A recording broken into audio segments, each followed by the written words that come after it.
Fancy garment and kids mall, Ayesha Nagar police station के सामने, हजार खोली, मालेगांव।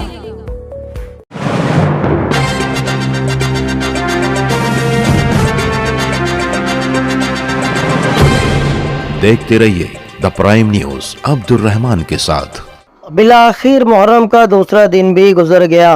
बरसों पुराने रिवायती अंदाज में तकरीबन 300 से ज्यादा छोटे बड़े ताजिया मौसम गिरना संगम पर वाक़े ताजिया डुबोने और दफनाने के लिए मुख्तस की गई जगह पर जाते नजर आए। ताजिया दफनाने के लिए कारपोरेशन ने एक बड़ा सा गड्ढा खोदा हुआ था जिसमें कुछ लोग ताजिया दफनाते नजर आए, वहीं कुछ लोग ताजिया दफनाने की गरज से नदी की तरफ पहुंचे, जिन्हें पुलिस की मदद से रोक दिया गया और सिर्फ चंद ही लोगों को नदी की तरफ जाने की इजाजत दी। अग्निशमन दस्ता यानी आग बुझाने वाला अमला यहाँ पर उन लोगों की मदद करता हुआ नजर आया। कुछ बड़े तो कुछ बच्चे नदी में नहाते हुए नजर आए। शाम 5 बजे रिपोर्ट बनाए जाने तक कोई भी नाखुशगवार वाकया पेश नहीं आया है। कारपोरेशन कमिश्नर बालचंद्र गोसावी की हिम्मत पर यहाँ फायर फाइटर की टीम, तिब्बी इमदाद के लिए एम्बुलेंस की टीम और ताजिया दफनाने में मददगार व मामीन लोग यहाँ पर अपनी अपनी जिम्मेदारियां निभाते हुए नजर आए। शहर एडिशनल एसपी अनिकेत भारती और डीवाईएसपी तेगबीर सिंह संधू ने जो वादा किया था, वादे के मुताबिक उन्होंने पुलिस का यहाँ पर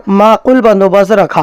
कुछ जगहों पर मालेगांव महानगर पालिका की जानिब से लोग पानी पिलाते हुए भी नजर आए। मुख्तलिफ स्टॉल और पंडाल पर लोग खाना खाते हुए नजर आए, तो वहीं कुछ लोग तमाशबीन बने नजर आए। तो वहीं कुछ लोग तेज आवाज वाला बाजा बजाकर अपना मुहर्रम का गम हल्का करते हुए नजर आए। इस रिवायती करबला में औरतों, बच्चों, मर्दों की अच्छी खासी भीड़ नजर आई। घूमते फिरते इन चेहरों पर मुहर्रम के दुख मलाल के बजाय घूमने फिरने का चस्का ज्यादा नजर आया। वही बात करें कल की, कल यानी यौम आशिरा की, तो शहर के मुख्तलिफ चौक चौराहों पर अदारों और इनफरादी ग्रुप की जानिब से सबील और न्याज की तकसीम देखी गई। अदारे सैयद सादात और अदारे नासराने अहले बैत की जानिब से 72 पहली खिचड़े का नज़्म किया गया, जिसे तकरीबन 4 से 5 हजार लोगों में तकसीम किया गया। वहीं नूरी टावर मछली बाजार के ही IM ग्रुप की जानिब से भी पुलाव बनाकर पैकेट की शक्ल में बांटा गया। साबिक corporator Israil Ahmad IM group की सरपरस्ती करते नजर आए। इस्लामपुरा चांदनी चौक में हजरत खालिद बिन वलीद ग्रुप की जानिब से भी लोगों को बतौर न्याज खिचड़ा खिलाया गया। वहीं अब्दुल कादिर कादरिया चौक अदारे औरंगजेब के नौजवानों ने भी दूध, कोल्ड ड्रिंक और सॉफ्ट ड्रिंक के साथ साथ लौकी का हलवा तबरुकन लोगों में तकसीम किया।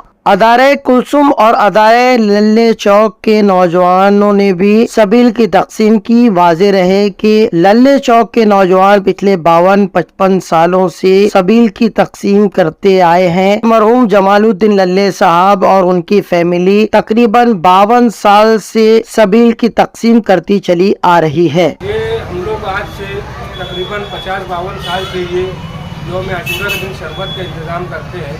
तकरीबन 200 से 300 लीटर रहता है। 10 तारीख को असर के बाद उसको तकसीम करते हैं लल्ले चौक। आज के दिन कारपोरेशन के जरिए तैनात किए गए मुख्तलिफ लोगों से हमने बात की। आज मालेगांव शहर में मुस्लिम बांधवों का ताजिया का त्यौहार है, उसके बारे में माननीय आयुक्त साहब और प्रमुख अग्निशमन अधिकारी संजय पवार साहब उनके आदेश से हम जो आवाम आ रही है नदी में ताजिया डुबाने के लिए और कोई पानी में डूब ना जाए, इसके वास्ते हम हमारी जो रेस्क्यू टीम है वो नदी के पास खड़े होके और एक एक को बारी बारी से वो ताजिया का विसर्जन करने के लिए हम यहाँ खड़े हैं। के त्यौहार पे सभी प्रोग्राम के लिए हमको तैनात किया गया था आरोग्य डिपार्टमेंट के लिए। हमारे सर है चित्ते सर और ब्रदर भरत कर्नर, एम्बुलेंस चालक विकास कासवे और कक्ष सेवक सुमित गोरे। हम जहाँ ड्यूटी दिए थे हम वहाँ तैनात है। कॉरपोरेशन ने हर साल की तरह जो सुविधाएं देनी रहती है ताजिया के उत्सव के ऊपर, साफ सफाई है, पीने के पानी है, अग्निशमन व्यवस्था है, आरोग्य व्यवस्था है, ये पूरी तरह निभाइए। पूरा स्टाफ जो हमारा अभी भी पूरे जुलूस के रास्तों पर है, तैनात है। जहाँ भी कोई दिक्कत आती है तो तुरंत उसको सॉल्व करने की कॉर्पोरेशन पूरी जवाबदारी से निभा रही है काम।